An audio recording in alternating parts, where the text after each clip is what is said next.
Everyone believes the Taj Mahal is nothing more than white marble, but what if that's not true? Hidden inside its walls are optical illusions, priceless gemstones gathered from across Asia, and secrets so extraordinary that even Shah Jahan's own historians struggled to describe them. This is the untold story of how the world's most famous monument became history's greatest work of art. The vision that would eventually become the Taj Mahal was never intended to be just a magnificent tomb. From the very beginning, Shah Jahan and the master architects serving his empire imagined something far more extraordinary, a vast architectural masterpiece with Mumtaz Mahal's resting place as its spiritual heart. Every structure, every pathway, every garden, and every stream of water would revolve around the woman whose death had changed the emperor forever. According to Islamic tradition, Mumtaz would rest at the center of the mausoleum, her body placed on a north-south alignment with her face turned toward the holy city of Mecca. This sacred orientation became the invisible line upon which the entire complex was carefully organized. Stretching directly through the gardens, a grand water channel followed the very same axis, symbolically linking the earthly world with the eternal resting place at its center. On both sides of this central line, every building, courtyard, and decorative feature would mirror its counterpart with astonishing mathematical precision, creating one of history's greatest expressions of perfect symmetry. The riverside platform supporting the mausoleum was itself designed as a sacred stage. To the west, the architects planned a magnificent mosque crowned by 3 elegant domes. Here, pilgrims arriving from distant lands could gather in worship before the tomb. Although Islamic teaching does not require believers to pray inside a mosque, they may offer prayers wherever they happen to be. The direction toward Mecca remains essential. Inside every mosque, this direction is indicated by a beautifully crafted niche in the sanctuary wall known as the mihrab, silently guiding worshippers toward the holy city. Yet the architects faced a remarkable challenge. Absolute symmetry demanded that another building stand opposite the mosque on the eastern side of the mausoleum. Because its rear wall pointed away from Mecca, it could never function as a mosque. Historians believe it most likely served as accommodation for honored visitors and pilgrims, but its deeper purpose was artistic rather than practical. The Mughals themselves described it as the mosque's jabab, or echo, a perfect architectural reflection ensuring that balance, rather than utility alone, governed the entire composition. Beyond the mausoleum gardens, the carefully choreographed experience continued. Standing at the southern edge of the enclosure, visitors would first encounter an elaborately decorated monumental gateway, designed not merely as an entrance but as a dramatic threshold between the ordinary world and a sacred landscape. Passing through this gateway, they entered a spacious forecourt known as the Jilau Khana, a gathering place bustling with activity. Around its perimeter stood accommodations for attendants as well as thriving bazaars where travelers could purchase food, supplies, and luxury goods. Even farther south, the planners extended the complex with caravanserais, large roadside inns built to shelter merchants, pilgrims, and travelers arriving from across the empire. Additional marketplaces lined both sides of a broad central avenue that continued the same north-south axis established by the reflecting water channel. Everything beyond the gateway fulfilled practical needs: food, lodging, commerce, and hospitality. Everything within the walled garden served an entirely different purpose, lifting the soul toward contemplation. Together, these two worlds formed a harmonious whole, where daily life and spiritual reflection existed side by side. Enclosing this extraordinary vision was a massive rectangular wall measuring approximately 1,000 by 1,800 feet. As the court historian Lahori beautifully described its purpose, it was intended to evoke a vision of the heavenly gardens, and epitomize the holy abodes of paradise. Transforming such an ambitious dream into reality demanded imagination unlike anything the empire had attempted before. Surprisingly, Mughal architects possessed no formal design manuals, engineering textbooks, or standardized architectural guides. Their education came instead through observation, inherited knowledge, and generations of practical experience. They studied earlier Mughal monuments shaped by Persian and Central Asian traditions, drawing inspiration from the great tombs and palaces that had defined imperial architecture. They also absorbed ideas introduced centuries earlier by the rulers of the Delhi Sultanate, whose architectural achievements had transformed northern India during nearly 300 years of Muslim rule. Influences from regional Islamic kingdoms, including Gujarat and Mandu, further enriched their visual vocabulary. Yet the Taj Mahal would not emerge solely from Islamic traditions. The builders also embraced elements deeply rooted in India's own architectural heritage. Hindu craftsmen, many of whom carried out the actual construction, contributed features such as elegant domed kiosks known as chatras, ornate finials, and remarkably intricate stone carving techniques that became some of the monument's defining visual signatures. The contrast between architectural traditions was striking. Hindu builders inherited an extensive body of written knowledge passed down through specialized treatises devoted entirely to construction.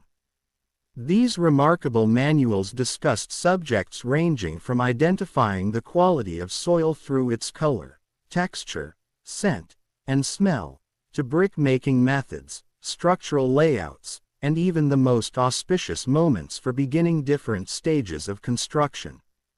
Yet despite the Mughal court's enthusiasm for translating countless Hindu works into Persian during the reigns of Akbar and his successors, these architectural texts were never among them. No evidence suggests that Mughal architects themselves relied upon these manuals while designing imperial monuments.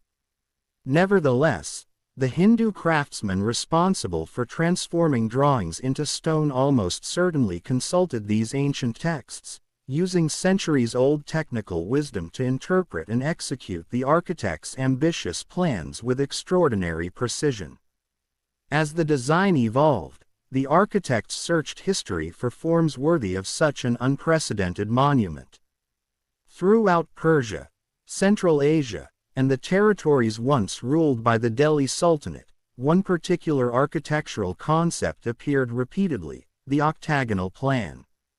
Palaces, mausoleums, and ceremonial buildings frequently adopted this eight-sided geometry, including famous structures such as the tomb at Sultaniya. Evidence of its popularity extended even further.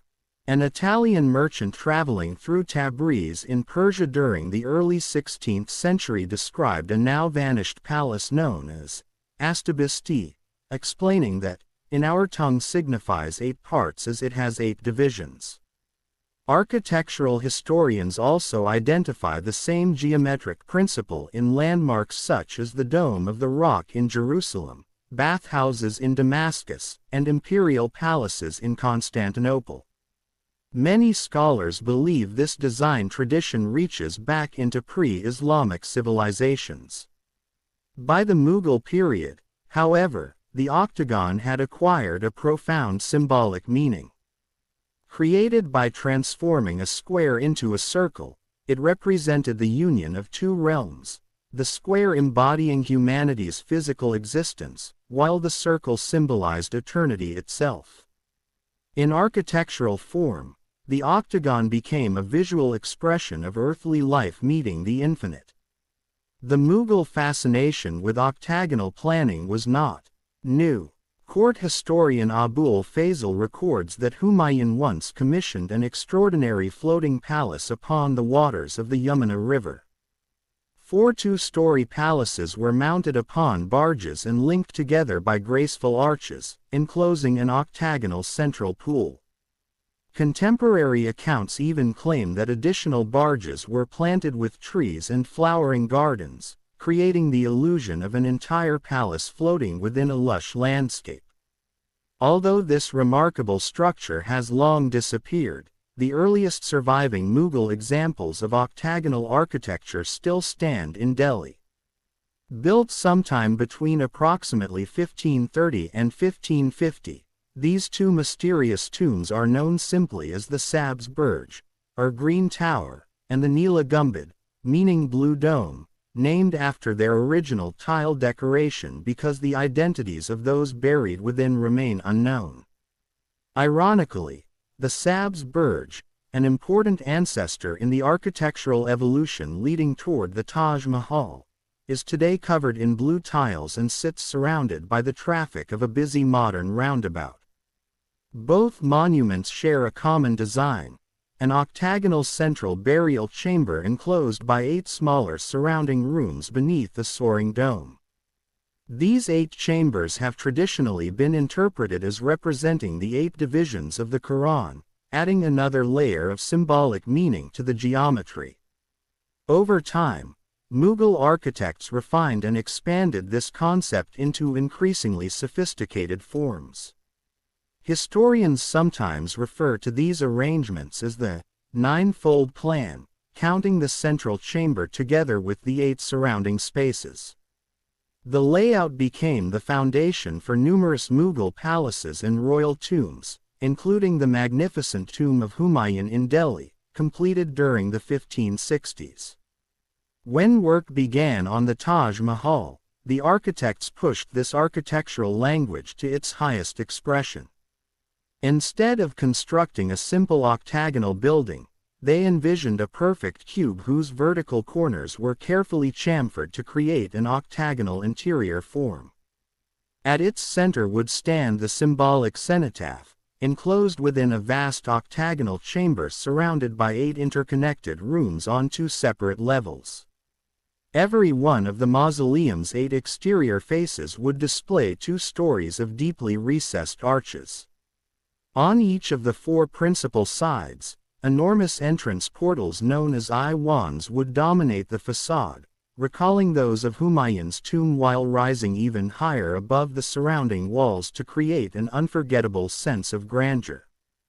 The Sabz Burj also introduced another innovation that would ultimately define the Taj Mahal's unforgettable silhouette, the double dome. This engineering solution had first appeared in Persian architecture before spreading into Central Asia and eventually reaching India. It had already been employed in the mausoleum of Timur at Samarkand and later appeared in the tomb of one of the Delhi sultans before becoming part of Mughal architecture. Humayun's tomb featured this system as well, pairing a rounded outer dome resembling half a grapefruit with a smaller inner dome resting beneath it upon a relatively modest drum. Yet the architects of the Taj Mahal elevated this concept to an entirely new level of elegance. Their greatest technical achievement lay in perfecting a double dome system that balanced breathtaking external beauty with harmonious interior proportions. The inner dome, soaring approximately 80 feet above the chamber below, would create an intimate spiritual atmosphere within the mausoleum, while the far larger outer dome rising above it would give the monument its iconic profile against the skyline. Hidden between the 2 shells was one of the greatest feats of Mughal engineering, a solution that allowed the building to appear impossibly majestic from the outside while preserving perfect balance and proportion within.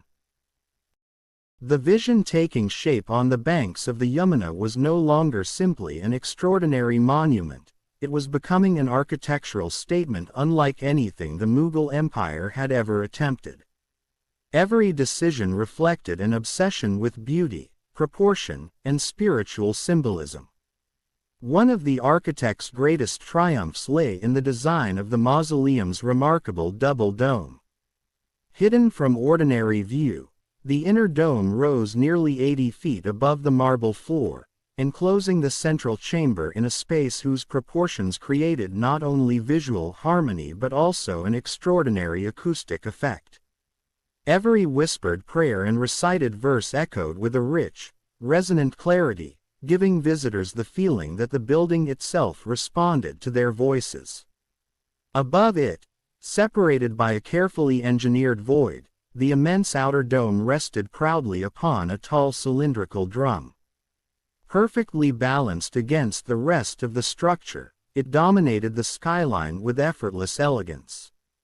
When Shah Jahan's court historians witnessed its completion, they celebrated it as being of heavenly rank, and described it as shaped like a guava, an exotic fruit that had only recently arrived in India from the New World. Through the centuries, others have compared its graceful profile to a flower bulb, a ripe pear, a fig, a shimmering droplet of liquid, and even the gentle curve of a woman's breast. Each comparison reflected the same truth. No single image could fully capture its beauty. The architects refused to allow the Great Dome to stand alone. Around it they carefully arranged 4 smaller domed kiosks, known as chatras, transforming the skyline into a perfectly balanced composition. Similar kiosks had appeared earlier on Humayun's tomb, but there they seemed visually detached from the central dome. At the Taj Mahal, however, the relationship was completely reimagined. Viewed from the ground, the 4 chatras appear to embrace the Great Dome itself, softening the powerful vertical rise of the drum beneath it while creating an illusion that the entire composition grows naturally from a single form. Knowing Shah Jahan's lifelong fascination with precious jewels, many historians have imagined another layer of symbolism. To them, the central dome resembles a magnificent gemstone, while the surrounding chatras appear like the smaller diamonds, or even the delicate claws of a royal ring, holding the emperor's greatest treasure securely in place. The mausoleum itself was then elevated even further upon a magnificent marble plinth that rose above the riverside terrace, increasing both its visibility and its sense of majesty. At each corner of this platform stood one of the monument's most recognizable features, 4 towering white marble minarets. Resting upon octagonal foundations, each slender tower contained an internal spiral staircase leading upward through 3 separate levels. At every stage, projecting balconies supported by finely carved stone brackets cast dramatic shadows across the gleaming marble as the sun moved across the sky. Rising to approximately 139 feet, every minaret concluded with its own elegant octagonal chhatri, creating a perfect visual dialogue with the Great Dome at the monument's center. Although minarets are commonly associated with Islamic architecture, their original purpose was practical rather than symbolic. They provided elevated platforms from which the call to prayer could be announced across surrounding communities. Yet they were never an absolute requirement of a mosque. Some of Islam's earliest sacred monuments, including Jerusalem's Dome of the Rock, possessed no minarets at all. Historians believe the first true mosque minarets appeared in Damascus during the early 8th century, where builders adapted the corner towers of an earlier Roman temple that had once occupied the same site. By the 17th century, most mosques included at least one minaret, but mausoleums rarely featured them. Their appearance at the Taj Mahal therefore represented a remarkable architectural decision rather than a religious necessity. The architects almost certainly drew inspiration from earlier Mughal monuments while developing this bold design. 4 elegant towers already framed the monumental gateway of Akbar's tomb at Sikandra. Similar vertical elements appeared beside the jewel-like tomb of Itamad-ud-Dawla in Agra and at the corners of Jahangir's magnificent mausoleum in Lahore. Yet none achieved the harmony seen at the Taj Mahal. Shah Jahan's own chroniclers were overwhelmed by the result. One poet described the minarets as like ladders reaching towards the heavens, while another wrote that they resembled accepted prayers from a holy person ascended to the skies. Their words captured the illusion perfectly. The towers seemed less like stone structures than pathways carrying human devotion upward toward eternity. Architecture has often been described as the perfect union of artistic vision and engineering precision, and nowhere was that partnership more complete than at the Taj Mahal.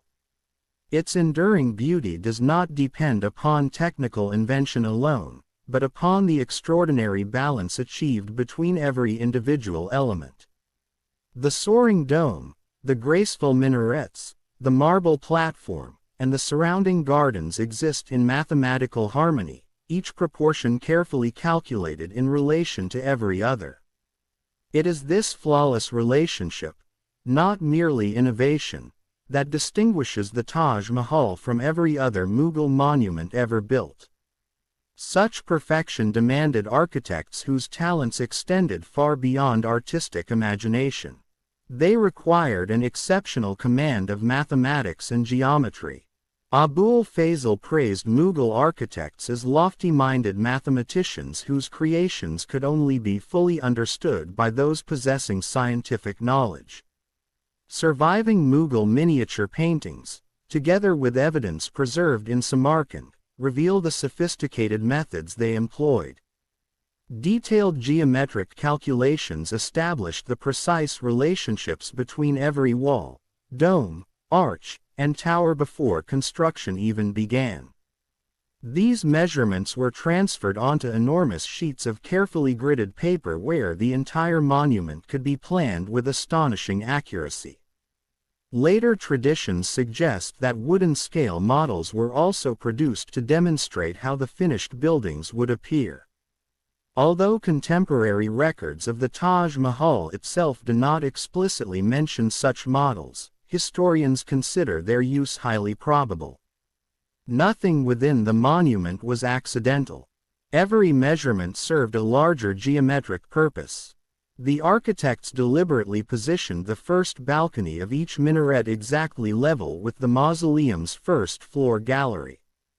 The third balcony aligns precisely with the top of the great drum supporting the central dome, while the elegant cupolas crowning each minaret rise to the same height as the dome's widest outward curve.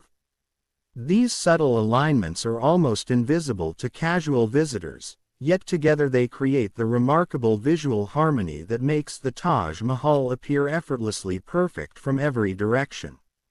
Modern architectural historians have spent decades attempting to decode this hidden mathematical language.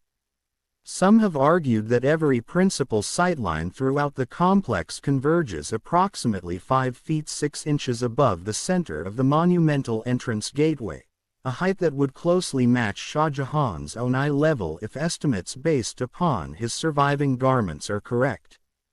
Others believe the true geometric key lies elsewhere.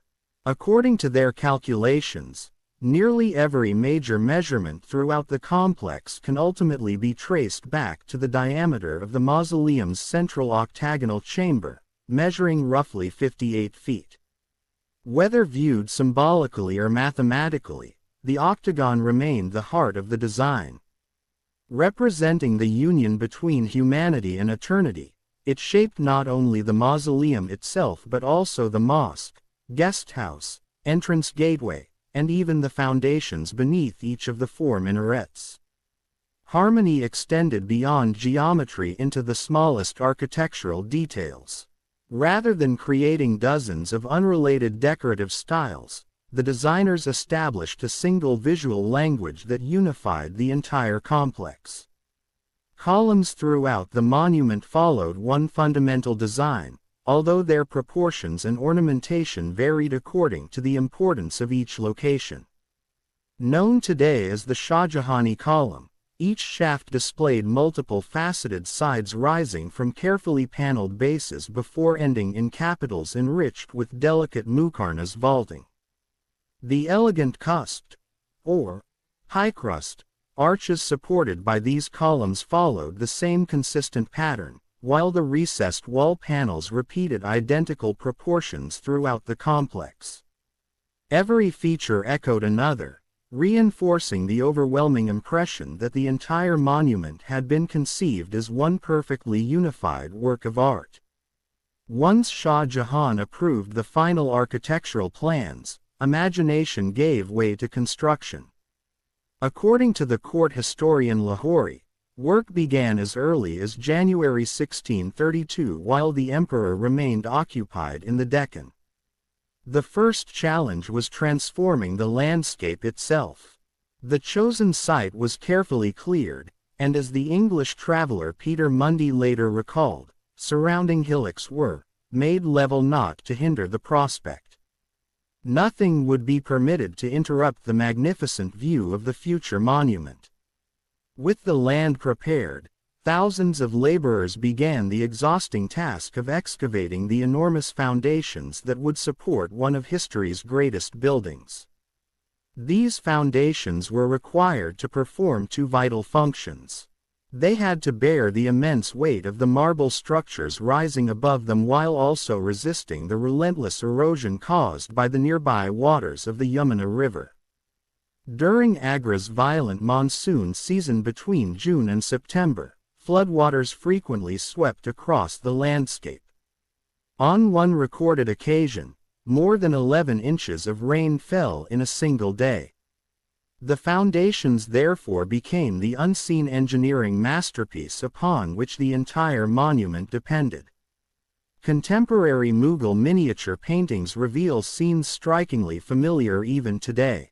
Under blistering summer temperatures that often exceeded 110 degrees Fahrenheit during May and June, countless laborers toiled with little more than simple hand tools. Men and women worked side by side, including large numbers of Hindu women whose contribution formed an essential part of the construction effort. Although wheelbarrows had been known in China for centuries and were already widely used throughout Europe, such labor-saving devices had not yet reached India. Instead, workers balanced heavy baskets of excavated earth upon their heads, carrying load after load away from the construction site by sheer physical endurance alone. Before any building could rise, engineers prepared the ground with extraordinary care. Drainage pipes were installed beneath the surface, while a thick layer of gravel was spread across the leveled site to improve the flow of rainwater and reduce flooding. At the northern end, where the greatest weight would eventually rest, workers excavated deep, cylindrical shafts reaching far below ground level. These were lined with carefully laid brickwork bound together by powerful lime mortar mixed with sand or finely crushed brick dust.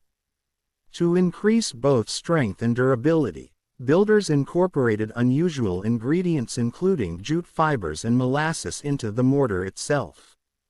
The shafts varied in depth to compensate for the natural slope descending toward the Yamuna River. They were linked together by an extensive network of masonry piers supporting powerful stone vaults upon which the future monument would stand. Along the vulnerable riverbank, builders buried enormous ebony boxes deep beneath the soil before filling them with cement, creating additional protection against the river's constant rise and fall. Only after these remarkable engineering works had been completed did masons seal the foundations beneath further layers of stone and mortar. One Mughal chronicler proudly celebrated the achievement, writing, "And when the spade wielders with robust arms and hands strong as steel had with unceasing effort excavated down to the water table, the ingenious masons and architects of astonishing achievements most firmly built the foundation with stone and mortar up to the level of the ground." With the invisible foundations finally complete, construction entered a dramatic new phase. Along the strengthened riverbank, workers began raising an immense sandstone-faced platform measuring approximately 970 feet in length and 364 feet in width. Upon this colossal terrace would soon stand the three great structures that defined Shah Jahan's vision: the mosque, the guest house, and, at its magnificent center, the luminous white mausoleum that future generations would know simply as the Taj Mahal. The banks of the Yamuna had transformed into one of the largest construction sites the world had ever witnessed. Shah Jahan's dream was no longer confined to architectural drawings or imperial discussions. It had become a living, breathing enterprise driven by an army of craftsmen. Contemporary accounts suggest that nearly 5,000 people labored on the site every single day, while some later sources raise that astonishing figure to as many as 20,000 workers. Skilled stone masons, master artisans, engineers, laborers, and craftsmen poured into Agra from every corner of the Mughal Empire. As one of Shah Jahan's own chroniclers proudly recorded, they arrived from all parts of the empire. Together they formed an immense workforce unlike anything previously assembled for a single monument. To support this growing community, an entire settlement quickly emerged south of the construction site. Shah Jahan had already ordered the creation of a vast secular district where workers and travelers could live while the monument rose beside the river. Before long, this bustling settlement became popularly known as Mumtazabad. What began as temporary accommodation rapidly evolved into a thriving town. Simple quarters housed laborers, while four spacious caravanserais, each built around large courtyards, welcomed merchants, transporters, and traders arriving day and night. Roads filled with ox-drawn wagons, while boats glided along the Yamuna carrying stone, timber, food, tools, and supplies. The construction of the Taj Mahal had become an economic engine as much as an architectural achievement. Supplying such an enormous project demanded remarkable logistical planning. Massive blocks of red sandstone quarried nearby first had to reach the construction site. To make that possible, workers built an elevated earthen roadway stretching nearly 10 miles, creating a stable route over which heavily loaded ox carts could travel. Once the stone arrived, experienced masons began an extraordinarily precise process. They drove rows of slender iron wedges into carefully marked lines across each block. With measured blows of their hammers, the stone split exactly where intended. Afterward, every block was lifted into position and secured using powerful lime mortar together with iron dowels and clamps that locked the structure firmly together. The Mughal masons pursued perfection with almost unbelievable patience. According to one contemporary chronicler, the facing stones were so smoothly cut and joined by expert craftsmanship that even close inspection fails to reveal any cracks between them. That level of precision was never accidental. Every stone was measured repeatedly after its initial cutting. Additional corrections were marked by hand before craftsmen trimmed each surface using progressively finer chisels. Finally, broad iron polishing tools rubbed coarse grit over the stone, followed by increasingly finer abrasives until every surface acquired an almost flawless finish. What appeared effortless was, in reality, the product of countless hours of painstaking labor. Many of those craftsmen took immense pride in their contribution. Rather than leaving their identities completely anonymous, some quietly carved personal masons' marks into the hidden faces of the stones before construction continued. More than 250 different marks have now been identified throughout the Taj Mahal. Some appear as simple stars. Others resemble Hindu swastikas, an ancient symbol representing the universe expanding in 4 directions. Geometric figures including triangles and squares also appear, together with arrows and even lotus flowers.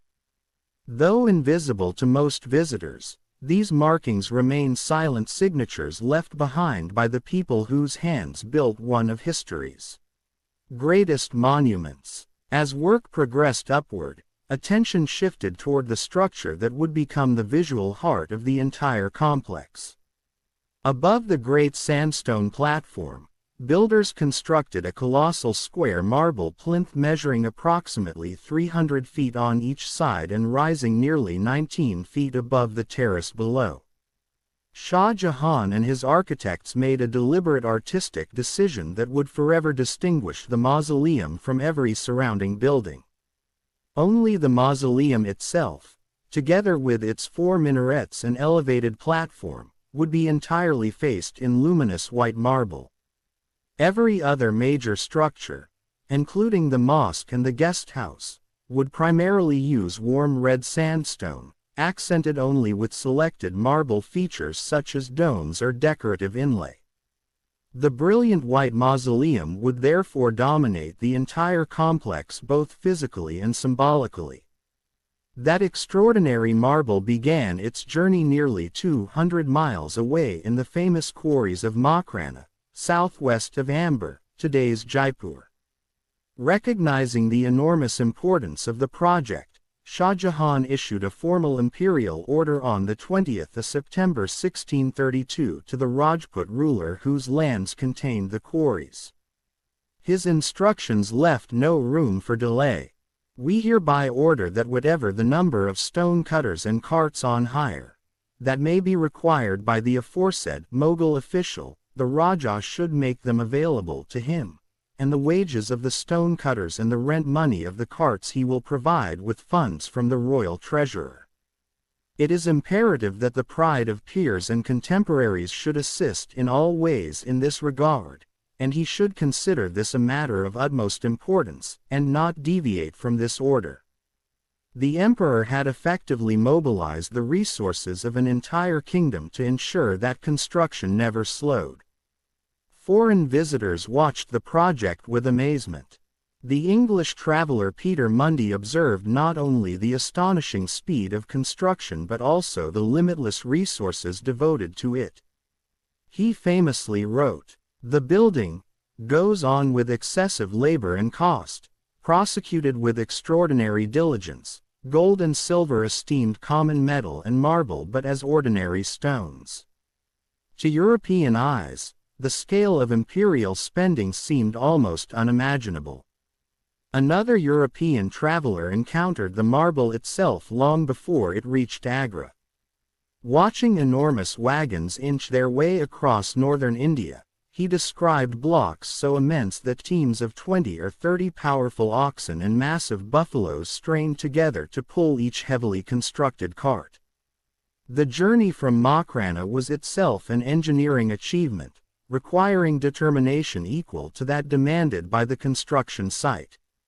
Unlike sandstone, marble offered breathtaking beauty but demanded extraordinary care. Every strike of a chisel carried the risk of creating cracks or chips that could ruin an entire block. Craftsmen therefore polished each surface through multiple stages using increasingly fine abrasives until the stone acquired the brilliant, mirror-like finish that still defines the Taj Mahal today.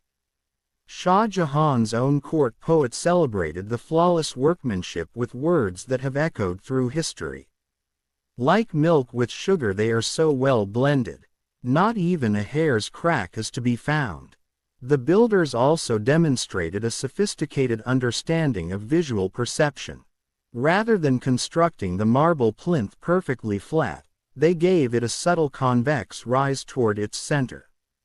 This almost imperceptible adjustment corrected the optical illusion that would otherwise make the mausoleum appear to sink slightly in the middle when viewed from a distance.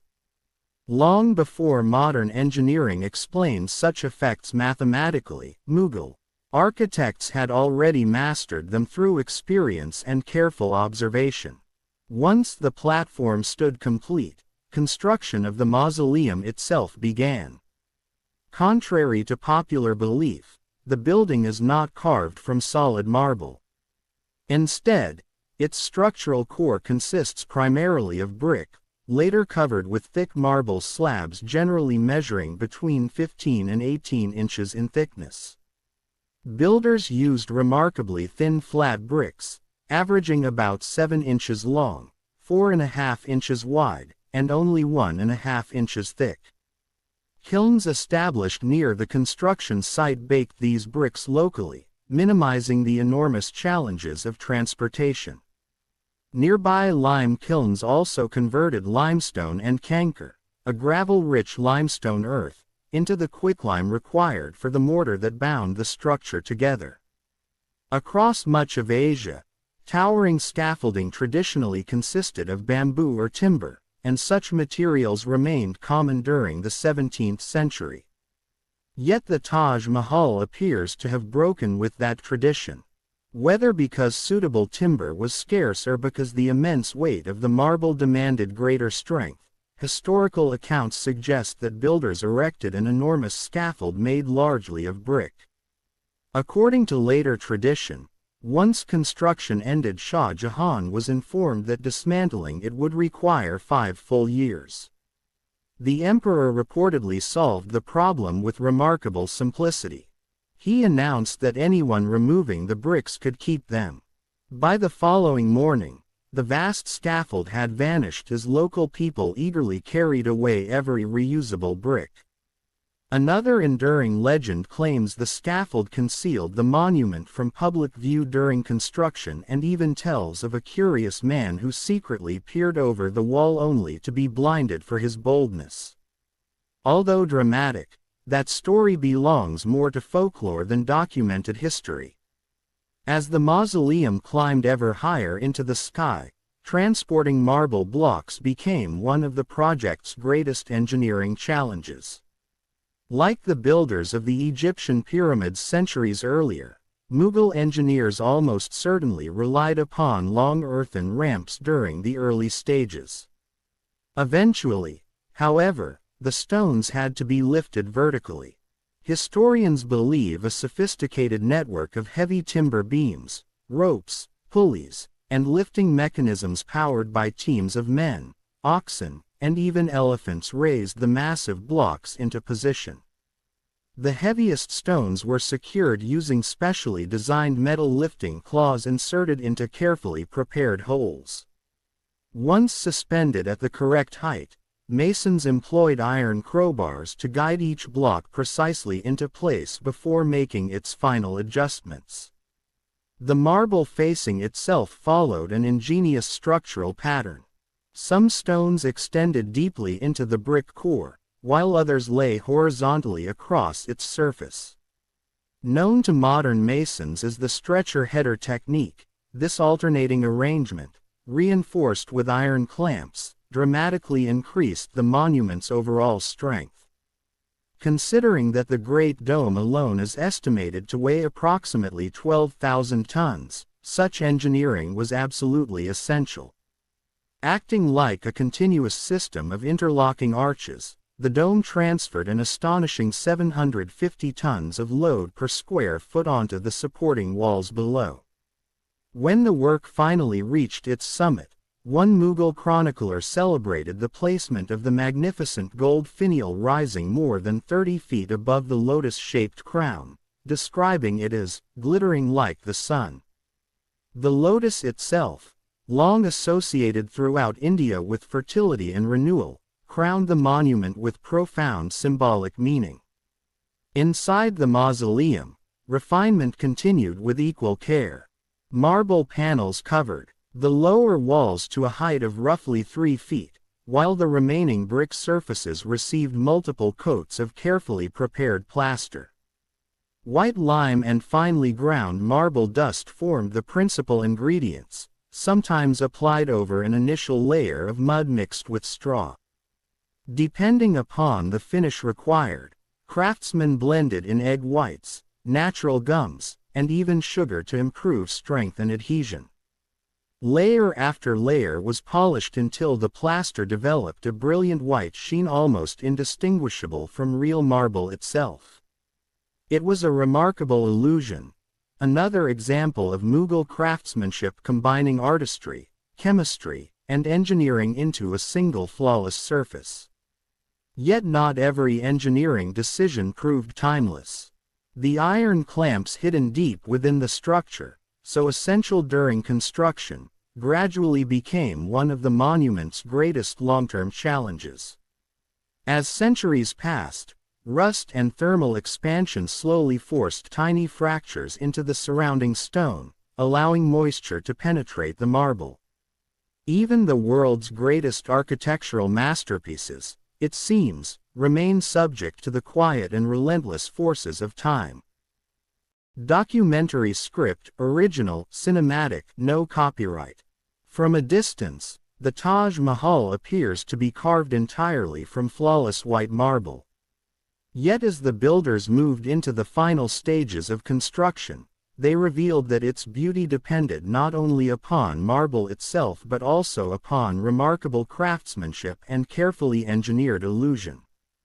In several parts of the complex, what seems to be polished marble is, in fact, brilliantly finished white plaster. Modern conservation work has confirmed that sections of the southern gateway, including portions that visitors naturally assume are marble, were actually created using polished lime plaster so perfectly executed that even trained observers struggle to distinguish the difference. Restoration has also revealed another hidden surprise. Behind the towering iwans that project above the mausoleum's facade, the unseen rear surfaces are constructed of red sandstone coated with white lime plaster rather than solid marble. The monument's perfection, therefore, was achieved not simply through expensive materials, but through extraordinary artistic skill. With the structural work largely complete, Shah Jahan's vision entered its most refined phase, the decoration that would transform magnificent architecture into sacred art. Although the mausoleum seems dazzlingly white from afar, every surface, inside and out, gradually came alive with intricate calligraphy, delicate stone carving, and breathtaking marble inlay. Among these decorative arts, none held greater prestige than calligraphy. Across the Islamic world, beautiful writing was regarded as one of the highest artistic achievements, much as it was in the traditions of China and Japan. The flowing curves of Arabic and Persian script, enriched with graceful flourishes and rhythmic patterns of dots, possessed an elegance that transcended language itself. One of Shah Jahan's own court poets admired exceptional inscriptions by declaring that each line was as heart-ravishing as the province of Kashmir. The importance of these inscriptions extended far beyond decoration. According to Islamic belief, the words of the Quran are sacred not only for their meaning but also for their written form. Since religious tradition discouraged images of humans and animals in sacred settings, partly to prevent idolatry and partly to preserve God's unique role as creator, the written word became one of the highest expressions of spiritual beauty. Quranic verses therefore adorned countless Islamic monuments, especially mosques. At the Taj Mahal, however, calligraphy fulfilled an even deeper purpose. Every inscription was carefully selected and positioned to guide visitors emotionally and spiritually, preparing their minds long before they reached Mumtaz Mahal's resting place. To accomplish this extraordinary task, Shah Jahan entrusted the project to one of the finest calligraphers of his age, Amanat Khan of Shiraz. The Persian city of Shiraz had long been celebrated as one of the great intellectual centers of the Islamic world, and Amanat arrived at the Mughal court early in the 17th century alongside his brother, Afzal Khan, who later became one of Shah Jahan's most influential officials. Amanat's reputation had already been firmly established years earlier. Around 1610, Emperor Jahangir selected him to create the inscriptions for Akbar's magnificent tomb. A signed inscription dating to the Islamic year 1022, corresponding to 1612-1613, still preserves evidence of that earlier achievement. His responsibilities extended beyond artistic work. He occasionally escorted foreign ambassadors on behalf of the empire, while inspection seals bearing his name appear on manuscripts from the imperial library, suggesting that he also held trusted scholarly duties within the Mughal court. Among the thousands of craftsmen employed on the Taj Mahal, Amanat Khan received an honor granted to no one else. Shah Jahan alone permitted him to inscribe his own name upon the monument. His signature appears twice inside the mausoleum. One inscription above the southern interior arch carries the date 1045 in the Islamic calendar, corresponding to 1635–1636.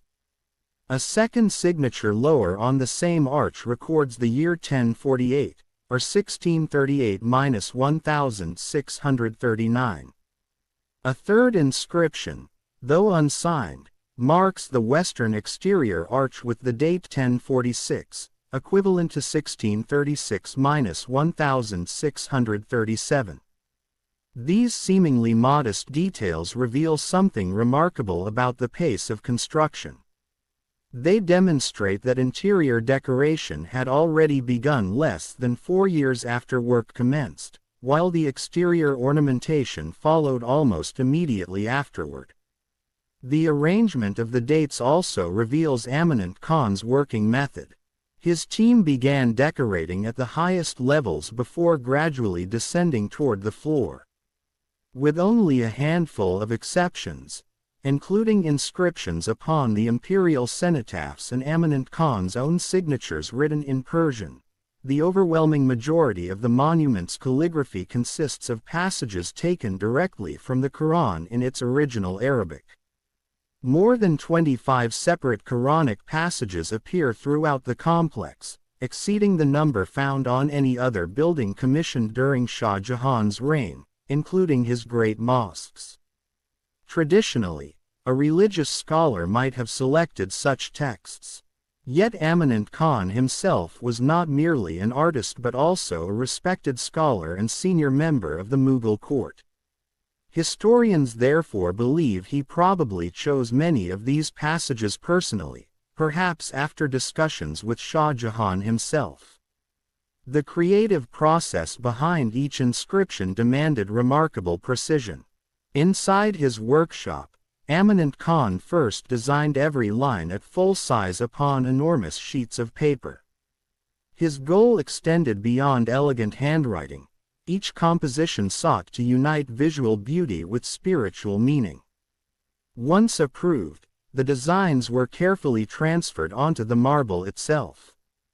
Skilled stonecutters then carved narrow channels following every flowing letter before inserting polished black stone into the grooves to create the final inscription. Around both the mausoleum's great entrance arch and the monumental southern gateway, Amanat introduced one of the most sophisticated optical refinements of the entire complex. As the inscriptions climbed higher above the viewer, he subtly increased both the size and thickness of the lettering while making minute adjustments to spacing. These almost invisible changes perfectly compensated for perspective, causing the script to appear uniformly proportioned when viewed from ground level rather than shrinking into the distance. The southern gateway itself formed an essential part of this carefully choreographed experience. Rather than functioning as a simple entrance, it acted as the emotional threshold between the ordinary world and the sacred landscape beyond. Like the mausoleum, its octagonal form emerged from the graceful chamfering of a square plan. Octagonal corner towers crowned with elegant white marble chatras framed the massive structure. Rich red sandstone covered its surfaces, while lavish white marble inlay highlighted the great northern and southern iwans. Above each monumental arch stood a graceful row of 11 small domed marble chatras, adding rhythm and elegance to the skyline. Most importantly, the gateway concealed the Taj Mahal itself. Until visitors stepped through its doorway, the mausoleum remained hidden from sight. Instead, their attention was drawn first toward Amanat Khan's magnificent calligraphy, whose carefully chosen verses prepared their hearts before their eyes encountered the monument. Among the inscriptions surrounding the southern Iwan, one passage carried profound spiritual significance. It welcomed every visitor not merely into an imperial garden, but symbolically into paradise itself. But O thou soul at peace, return thou unto thy Lord, well pleased, and well pleasing unto him. Enter thou among my servants, and enter thou my paradise. These words transformed the gateway into far more than an architectural entrance. They became a spiritual invitation, encouraging every traveler to leave behind the distractions of earthly life before entering a space designed to reflect the gardens of heaven. The brilliance of Amanat Khan's achievement deeply impressed those who witnessed it. One of Shah Jahan's court historians praised the inscriptions by writing that, the inscriptions on both the interior and exterior, comprising chapters from the Quran and verses referring to divine mercy, have been inlaid in utmost lavishness and artistry, with the subtlety of genius, and the point of the stone-cutting chisel displaying such delicate freshness and color as to surpass the artistic skill of the sky and draw the line of invalidation and sign of cancellation across the calligraphical writing. To contemporaries, the inscriptions represented not simply decoration but a level of artistic mastery that seemed almost beyond human achievement. Shah Jahan himself recognized the extraordinary contribution Amanat Khan had made to the imperial project. Shortly after construction began in 1632, the emperor elevated his official rank, granting him increased income and prestige. Only a year later, Amanat received yet another promotion, this time to the distinguished rank of Commander of 1,000, a remarkable honor that historians believe reflected his role in decorating the Taj Mahal. In December 1637, as work on the mausoleum's inscriptions neared completion, Shah Jahan rewarded him once again, presenting him with an elephant in recognition of the exceptional beauty of his calligraphy inside the tomb. Amanat Khan continued his service until sometime during the 18th year of Shah Jahan's reign, around 1644–1645. Exactly how long he remained involved with the Taj Mahal remains uncertain. Yet every visitor who gazes upon the monument's graceful black inscriptions still witnesses the enduring legacy of the only craftsman whose own name the emperor allowed to become part of the Taj Mahal itself. Even after Amanat Khan's remarkable contribution, the artistic story of the Taj Mahal was not yet complete. Evidence suggests that another master calligrapher eventually continued the work.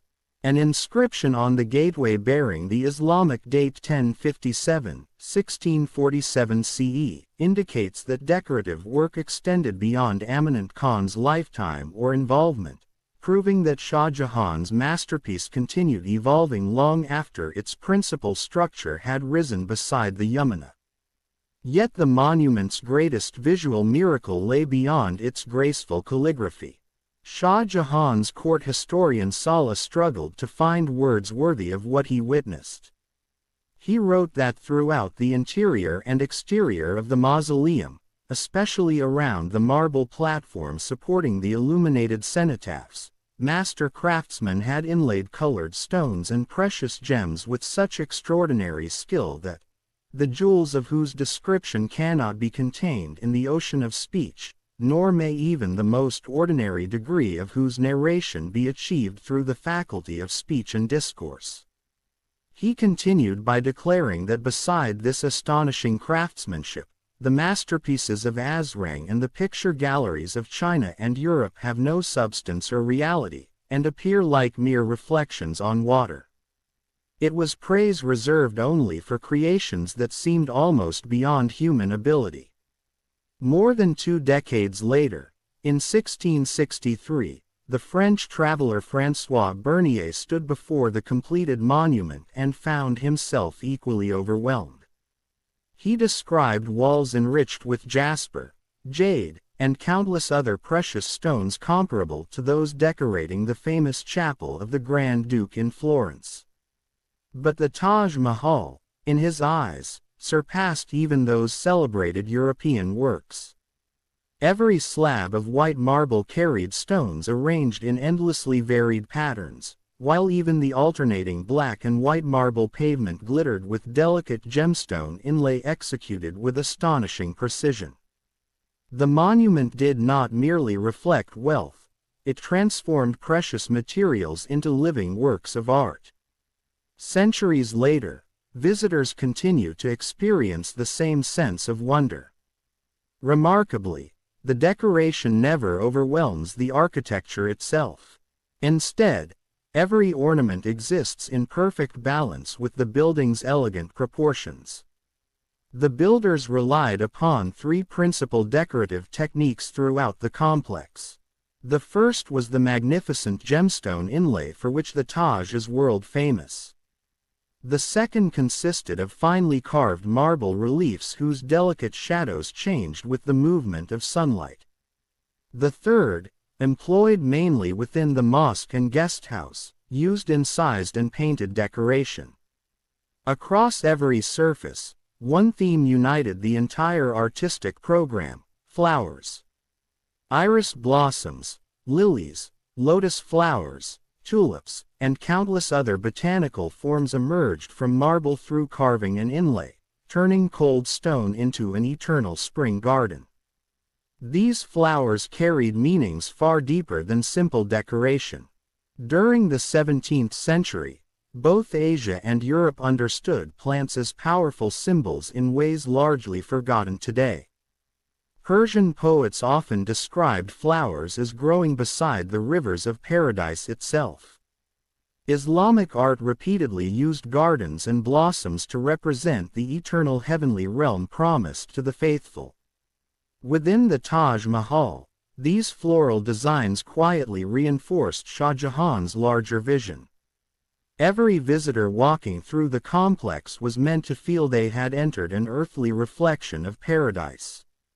At the same time, the Mughal fascination with flowers was deeply personal as well as symbolic. Beginning with Babur, every Mughal emperor developed an extraordinary love for gardens and the natural beauty of flowering plants. Jahangir, driven by both scientific curiosity and artistic passion, carefully studied what he called the sweet-scented flowers of India, believing them more beautiful than any others. His enthusiasm for painting also brought European botanical illustrations into the Mughal court, including detailed herbals that were becoming popular across Europe. These artworks inspired Mughal artists to portray flowers with unprecedented realism. Plants now appeared growing naturally from the earth or displayed in elegant vases, as already seen at the tomb of Itamad-ud-Dawla. European influence also reintroduced the classical acanthus leaf, a decorative form that had largely disappeared from India since the era of Greco-Roman contact centuries earlier. Shah Jahan added yet another dimension to this artistic evolution: his extraordinary passion for precious stones. According to the renowned French jeweler Jean-Baptiste Tavernier, in the whole empire of the Great Mogul, there was no one more proficient in the knowledge of stones than Shah Jahan. That expertise shaped every decorative decision made within the Taj Mahal. The emperor demanded not only the finest gemstones but also flawless craftsmanship worthy of their beauty. So exceptional was the finished work that, centuries later, the British bishop Reginald Eber famously remarked that the Taj Mahal seemed to have been built by giants and finished by jewelers. Others have gone even further, describing the entire mausoleum as a dazzling white jewel carefully placed inside the red sandstone jewel box formed by the surrounding complex. The origin of this magnificent inlay work has long inspired passionate debate among historians. Some scholars argue that the technique derived directly from the Italian hard stone tradition known as pietra dura, perfected in Florence under the powerful Medici family before traveling east with European visitors. Others point out that India possessed its own ancient inlay tradition called panchikura, or driven-in work, long before Europeans arrived. This indigenous technique had already been used for decorative patterns and Quranic inscriptions throughout the subcontinent. The evidence suggests that both traditions likely played important roles. While Indian craftsmen already possessed remarkable expertise in stone inlay, the widespread use of extremely hard semi-precious gemstones did not appear until after increased contact with Europe. Just as European painting influenced Mughal miniature artists, imported luxury objects and diplomatic gifts probably encouraged Shah Jahan's craftsmen to expand the traditional panchikura technique by incorporating the dazzling gemstones that the emperor admired so passionately. Ultimately, however, the true importance of the Taj Mahal's inlay lies not in its origin but in its breathtaking beauty. One Mughal court poet captured that achievement perfectly. They set stone flowers in the marble, that by their color, if not their perfume, surpass real flowers. Nearly 200 years later, the Russian writer and philosopher Madame Helena Blavatsky found herself equally captivated by these immortal blossoms. She wrote that some appeared so perfectly natural that a visitor instinctively reached out to touch them, unable to believe they were carved from stone rather than growing from the marble itself. She marveled at branches of white jasmine fashioned from mother-of-pearl winding around crimson pomegranate blossoms carved from carnelian, while delicate oleanders emerged beneath rich green foliage. As she observed, every leaf, every petal is a separate emerald, pearl or topaz. Creating this floral paradise demanded an astonishing collection of materials gathered from across Asia. More than 40 different varieties of gemstones found their way into the Taj Mahal. Imperial caravans carried smooth jade along the Silk Road from Kashgar in China. Brilliant lapis lazuli, flecked with gold, arrived from the mountains of northeastern Afghanistan.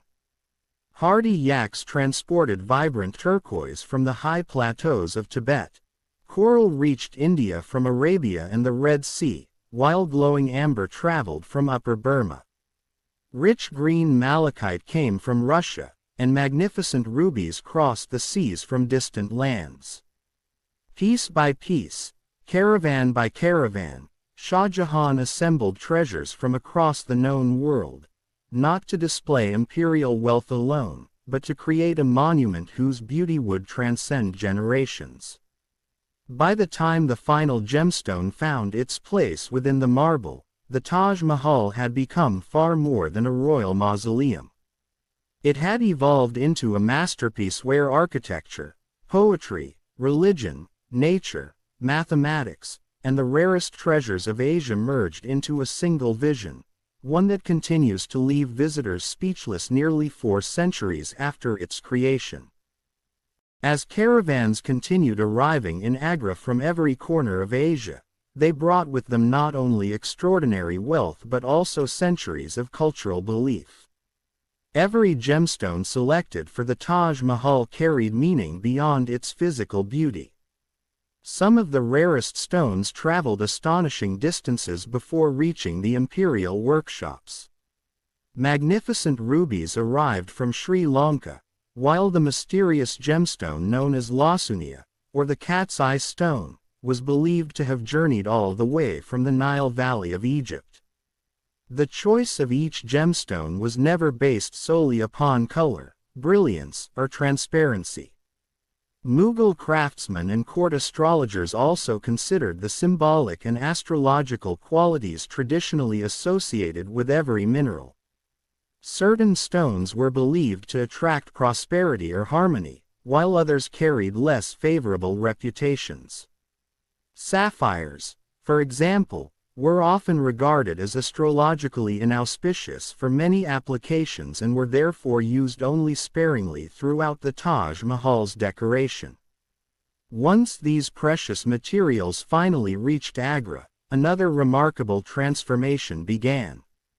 Inside the imperial workshops, artisans celebrated for what contemporary writers described as wonder-working, magic-making, carefully prepared every gemstone by hand. Their tools were surprisingly simple but astonishingly effective. Small bow saws fitted with as many as 5 finely stretched copper wires allowed craftsmen to slice stones into pieces of varying thickness with extraordinary control. Guided by carefully prepared artistic designs, stonecutters then carved delicate recesses into the polished white marble. Into these precisely shaped channels they placed each gemstone, securing it permanently with a specially prepared adhesive made from oil, lead oxide, and wax. What appeared effortless on the finished monument demanded patience measured not in hours, but in countless meticulous movements of the artisan's hand. The precision achieved inside these workshops still amazes modern experts. Gem specialists have discovered that a single flower measuring barely 1 inch across could contain as many as 60 individual slices of stone, each one cut, polished, and positioned with microscopic accuracy. Yet technical precision alone did not create the illusion of life.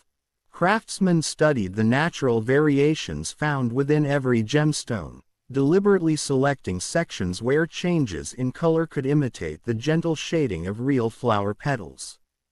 Through this extraordinary understanding of nature, stone itself seemed to acquire softness, depth, and movement.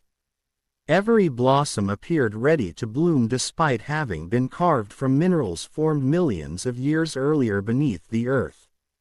The artistic ambition extended far beyond the central mausoleum. The celebrated technique of panchikura was not reserved only for the emperor's most sacred spaces. Instead, Mughal artisans applied gemstone inlay throughout nearly every part of the complex, creating a remarkable visual harmony that united every structure into a single artistic composition. Naturally, the most magnificent workmanship adorned Mumtaz Mahal's cenotaph at the heart of the mausoleum, together with the marble walls surrounding it. Yet even the sandstone fortification walls received elegant decoration. Their crenellated battlements were enriched with white marble floral inlays centered by delicate black marble details, ensuring that beauty extended from the grandest halls to the outermost boundaries of the monument. Along the lower portions of both the interior and exterior walls of the mausoleum, visitors encounter another masterpiece of Mughal craftsmanship. A continuous series of beautifully carved dado panels wraps around the building like an endless stone garden. Each panel depicts graceful sprays of flowers, tulips, irises, and other blossoms, rising delicately in relief from the smooth white marble surface. Every composition is enclosed first by a narrow border of polished black marble and then surrounded by a broader decorative frame filled with stylized floral inlay. The result is a sophisticated combination of sculpture, architecture, and ornamental design that transforms the monument into a living gallery of botanical art. The interaction between light and sculpture was carefully anticipated by the builders themselves. As sunlight filters through the intricately carved marble screens into the mausoleum's interior, shifting shadows fall across the raised floral carvings. These constantly changing patterns enhance the illusion of depth, making each blossom appear even more lifelike throughout the day. Rather than remaining static decorations, the carvings respond continuously to changing light, allowing the monument itself to participate in the artistic experience. Creating these elegant reliefs required a remarkable process known in India as Manabat Kari. Artists first transferred their floral compositions onto the white marble using henna, providing a precise guide for the sculptors who followed. Master carvers then began removing the surrounding marble using progressively finer chisels. Layer by layer, the excess stone disappeared until flowers, stems, and leaves gradually emerged from the surface itself. Unlike sculpture assembled from separate pieces, these botanical forms remained part of the original marble block, revealing an extraordinary union between artistic imagination and technical mastery. Among the many flowers immortalized within the Taj Mahal, the tulip held particular significance. Native to Central Asia, its name ultimately derived from the Persian word dulband, meaning turban, or turban-shaped, a reference to the flower's distinctive form. Ironically, while Mughal artists were carefully carving tulips into the marble walls of the Taj Mahal during the 1630s, Europe was experiencing one of history's most famous financial manias. The extraordinary craze known as tulip mania reached its dramatic climax in the Netherlands during early 1637, when a Dutch merchant reportedly paid 6,650 guilders, approximately 25 times the annual wages of a skilled carpenter, for only a few dozen tulip bulbs, purchased not for cultivation but purely as a financial investment. Only days later, the speculative bubble collapsed, and prices plunged to less than 1/10 of their former value. While fortunes vanished almost overnight in Europe, the tulips carved into the Taj Mahal remained permanently untouched by the passing cycles of economic speculation. Not every decorative technique proved equally enduring. The incised painted decoration, used primarily throughout the mosque and guest house, was naturally more vulnerable to centuries of weathering than either gemstone inlay or carved marble relief. Nevertheless, much of its elegance still survives today. Floral patterns intertwine with graceful geometric designs across both walls and ceilings, offering a glimpse into another layer of Mughal artistic sophistication. The process behind these painted decorations reflected the remarkable ingenuity of traditional Indian craftsmanship. Artists first coated the white plaster surfaces with a wash of rich red earth pigment. Once the surface had dried, they carefully sketched intricate floral and geometric compositions across it. Then, with delicate precision, they gently scraped away the red coating from within each design, revealing the brilliant white plaster beneath. This simple but highly effective technique created striking contrasts of red and white, allowing flowers, vines, and geometric patterns to emerge with remarkable clarity. Though more fragile than carved stone or gemstone inlay, these painted surfaces completed the visual harmony of the Taj Mahal, demonstrating once again that every wall, ceiling, and architectural detail had been conceived not merely as construction, but as art. The Taj Mahal still holds secrets that most visitors never notice, and we've uncovered only part of the story. If you enjoyed this documentary, subscribe to the channel and join us in part 11, where we'll reveal the next hidden chapter behind history's greatest masterpiece. Until then, keep exploring history.